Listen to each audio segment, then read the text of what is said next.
Aha! Aha! War is a scary time for everybody, but especially for the non-terrorist Arabs living here. Like after 9/11, a guy in Arizona was so mad at Arabs that he killed an Indian. That's not what we're looking for necessarily. Now this newspaper though, they're all rounding out people that are suspicious. It's not just an all-out vendetta. So now we all know from working the comedy cellar, I like to call it, we have a lot of Arabs there, a lot of Israelis. Do you feel a weird vibe with the Arabs since 9/11? Don't you think it was a little bit strange? And this week they all have a certain look and we have a certain look. It's natural. Well, half of them work in the kitchen there. That's what scares me. I mean, who knows what you're getting in your next salad? Anthrax blue cheese. No, I think definitely. As I came out of my apartment the other night, and a guy came out of an apartment, he had just moved in, and he had this little briefcase with him, and he scared me a little bit, and he looked like, I don't know if he was Israeli or an Arab, but I didn't know what he was, so he made me nervous. So I said, hi. He made me nervous. Yeah, he made me nervous. So I said, hi, and he grabbed his little briefcase and ran in the stairwell. And then I went downstairs and I asked the doorman, I said, who's that guy that just moved in? He said, him and his friend just moved. He moved in your floor and his friend just moved in upstairs. So bring I called the FBI. Yeah, we might I called the FBI and they called me. I did. You called them? Yeah. You did? Well, the important thing is you're keeping it undercover. But look, I don't think so. Who's going to be watching tonight? What is that? Something going to blood when I flew to Germany to do this tour for the troops, I get on the plane and there's this bag of potato chips, this really big of potatoes just by the window, and I'm like sitting here, and the lady sitting here, and she's like, that guy, he left the bag and just went away and we don't know where he is. So like 10, 15 minutes, I'm sitting next to the bag going, oh my God, I'm going to blow up, right? So it came out the bathroom and, we were just in there for a long time. It was dumb. It's like, okay. That's even worse. That's even worse. It's the more barbecue. What's that? It's too much diversity. I don't care what anybody's. Too much diversity. I know that gets a laugh in New York, but go to Oklahoma, that kills. But I'm at the airport trying to get through security at LaGuardia. I'm being questioned by a guy from Pakistan. I mean, what's wrong with this picture? He's like, did you pack your bags yourself? And I'm like, did you pack my bags? I mean, come on. I'm not trusting anybody. And also, it's you hear a lot about sensitivity to Arab Americans and all that kind of stuff. And who are we talking about exactly? If you're talking about Arab Americans that have lived in relatively mainstream communities, who've lived here for a few years, who have kids, that's one thing. But when you see these Arab communities in Patterson, New Jersey, cheering and dancing and burning flags after 9/11, right. I mean, are we supposed to be sensitive to their needs? No. And the homeboys came right over from the projects and lit them up. They're traitors. They should not be in America if they're doing that. I think if they're sensitive to Al-Qaeda and they're Muslim, they should be out of the country. But that's the point. Can you be? Because look, the Israeli equation always comes in. And that's why I have to go to commercial. No, I'm kidding. The Israeli equation always comes in. So the point is, like the guys we know at the cellar, everybody loves each other. Israelis, Arabs, us, but you have to admit, they have that look on their face sometimes like, hey, you guys want to be friends with Israel? This is the way it's going to happen. Sorry.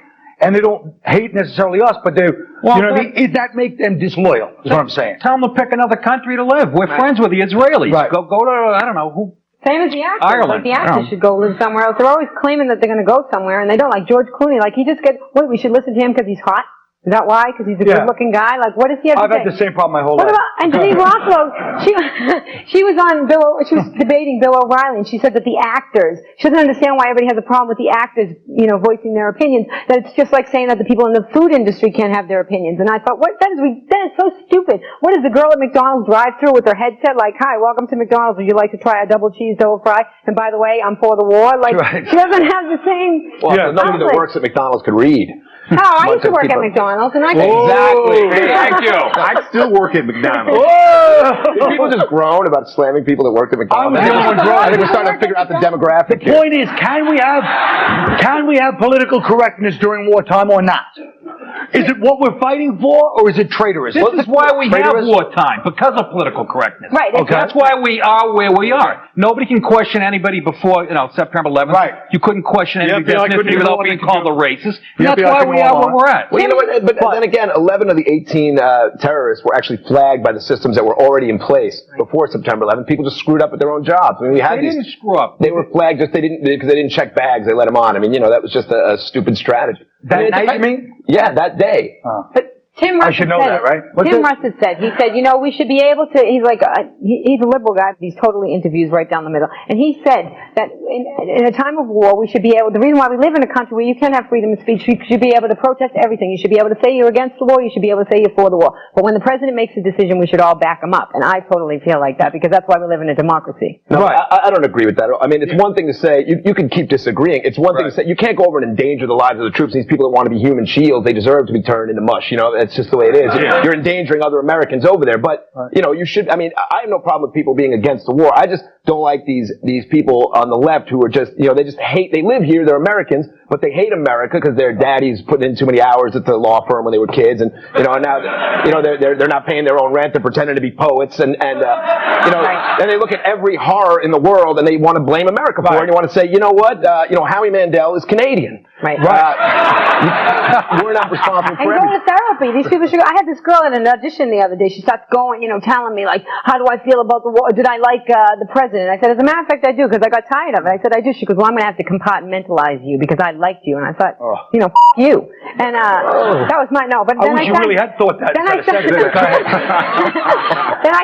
Aromatherapy, did you say? No, an audition. Aromatherapy. That's what I thought you said. No, I said go to therapy. Right. Oh, go to But then we were discussing, she was trying to bring up the Gulf War and all this stuff she had read and heard on the national, NPR. And I said, it doesn't matter to me. I said, it does not matter to me because now it's changed since they attacked our city. I don't care about that anymore. She goes, so what you're saying is that you care more about your people than the Iraqi people. I was like, yeah, of course, yeah. What are you, a retard? Of course I do. Like, that is so insane. Well, let me ask you Smoking some weed, that's what happened. Was she hot, this girl? No, she I'm was sorry. not hot. Well, we all wanted to know, right, guys? Now, look, it was an audition.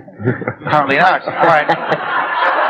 We question who the Arabs are really rooting for. I mean, you know, it's just like kind of weird vibe. Like, they're like Boston fans that live and work in New York, you know? You're at the bar, the Yankees are on, and when Nomar hits a homer, you know they might be secretly cheering. No? That was a good one anyway. That's not why that joke didn't work, because I didn't say Nomar like a Boston. Damn it, Sue. We'll be right back after this.